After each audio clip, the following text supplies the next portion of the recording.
The only thing I feel responsible for is I didn't win the nomination, because if I won the nomination, I would have defeated Donald Trump.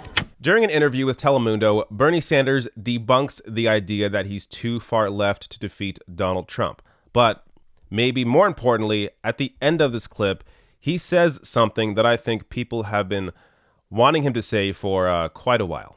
Watch.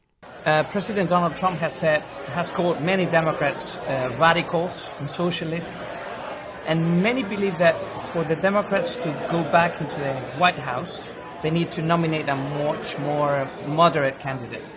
What do you say to that? I think they're dead wrong. We tried that in 2016. It didn't quite work. That's why we got Donald Trump. I think we need a candidate who can clearly defeat Trump, and all of the polling out there has me defeating Trump, especially in battleground states like Wisconsin, Michigan, Pennsylvania, and others. We're doing very well against Trump. What you need to do to defeat Trump are two things. Number one, you have to energize what I call the Democratic base, and that is the African American community, the Latino community, the young people of this country who are overwhelmingly progressive. You need to get them excited and energized. I think our ideas can do that. Second thing you have to do is go into those states where Trump was strong and he won, and explain to Trump's supporters that he lied to them, that he just tried to throw 32 million people off of health insurance. That is not supporting working class people. Do you feel responsible in any way for Hillary Clinton's defeat? Some people say you divided the party. No, the only thing I feel responsible for is I didn't win the nomination, because if I won the nomination, I would have defeated Donald Trump. Damn. So I'm pretty sure this is the first time that Bernie Sanders has admitted that he thinks he would have defeated Donald Trump. And I completely agree. So if you saw any interviews with him after the election, or even just a few months ago, where he was asked a question like this, he would always say that the farthest he would go is he would say, oh, other people might be saying that, but I don't want to speculate on who would have won. Right here, he's just coming out and saying it. Yeah, I would have beat him in 2016, but we nominated a centrist, a moderate, who did not excite the base, who did not excite independent voters, who did not excite non-voters the way that Bernie Sanders would have, and she lost to Donald Trump. Now, again, I mean, you have to be fair. Hillary won the popular vote, but why was the race even close? I mean, it's Donald Trump. Why was the race close at all? The only reason it was close is because Trump was speaking to some anger. Well, look, he's speaking to some voters that Democrats are never going to get, but he also spoke to a lot of non-voters that saw somebody who wasn't a politician, who was, a lifelong businessman, and thought that Trump would be able to offer something different. And they were fooled. Those voters were fooled. But Hillary Clinton could have offered the real solution on the other side of that Bernie was offering, and she didn't. She offered more of the same and didn't excite enough people out to win. Now, it's also, there are arguments I hear that have continued on from 2016 that are so easily debunkable, but we should continue to debunk them so people understand that Bernie is the best choice this time around. Like, Bernie couldn't even win the primary against Hillary Clinton in 2016. How could he possibly have defeated Donald Trump? You have to understand how the primary process is different than a general election. During the primary process, there are a lot of closed voting states. In many states, you have to be registered as a Democrat long before you actually vote in the primary. And because Bernie Sanders excited a lot of independents and non-voters, a lot of the people that supported Bernie Sanders were not able to vote for him in their state. So understand, it's a completely different process than the actual general election, when American citizens can go out and vote regardless of party affiliation. Also, let's just take a look. I mean, apart from the fact that Bernie was taking on the Democratic establishment, the media establishment, and the superdelegate count. So during 2016, all the media, you would see this again and again.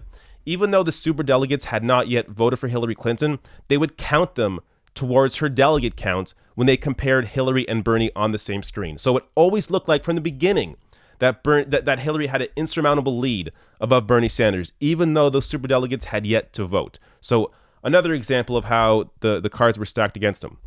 But I want to show you, I showed this graph recently, but I want to show it again, where Bernie Sanders closed a 60-point gap to Hillary Clinton over the course of 2015 and 2016, showing you his mass appeal.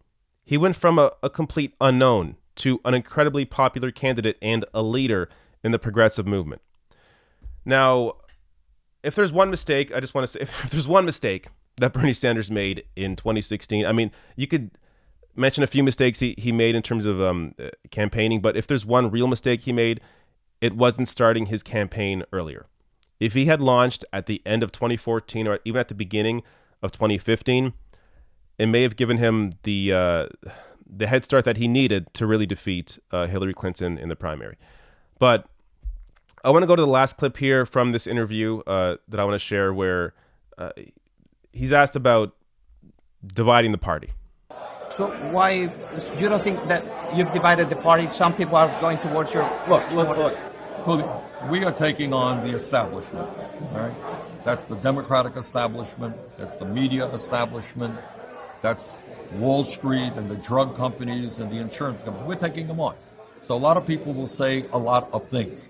Last that I heard, in a democratic society, one is allowed to run for office, that we don't anoint people. I suppose there are some folks out there who say, let's anoint Joe Biden. Why do we have 24 candidates? Well, I don't agree with that. So I'm proud, by the way, that my campaign brought in a whole lot of young people that are helping to transform this country politically, including a lot of Latino youth. So you see this BS line pushed again and again by the mainstream press, and it catches on. It just like it caught on here. The idea that, oh, Bernie Sanders, didn't you divide the party by running against Hillary Clinton? First of all, I mean, exactly what Bernie says here. It's a democracy. You should be able to run. You don't anoint people for a party leader or for the presidency. But even apart from that, do you ever hear the media say, well, Hillary divided the party? Hillary divided the party by running as essentially a conservative campaign, or Hillary divided the party by sticking with the wealthy and large corporations over actually fighting for people. Have you ever heard anybody in the press say that?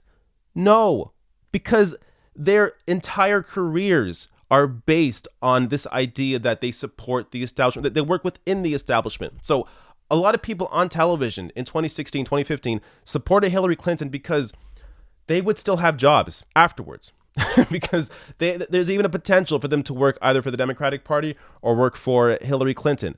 Oftentimes, it was all about their own career. And if it wasn't about their own career, it was simply based on the fact they're in this bubble. And everybody in their own bubble, in their millionaire bubble, where everybody else is making a ton of money on television, they all support Hillary Clinton. So yeah, of course she's the best candidate. Not enough of the press really got out in the field and understood that Trump had a lot of support and Bernie had a lot of support.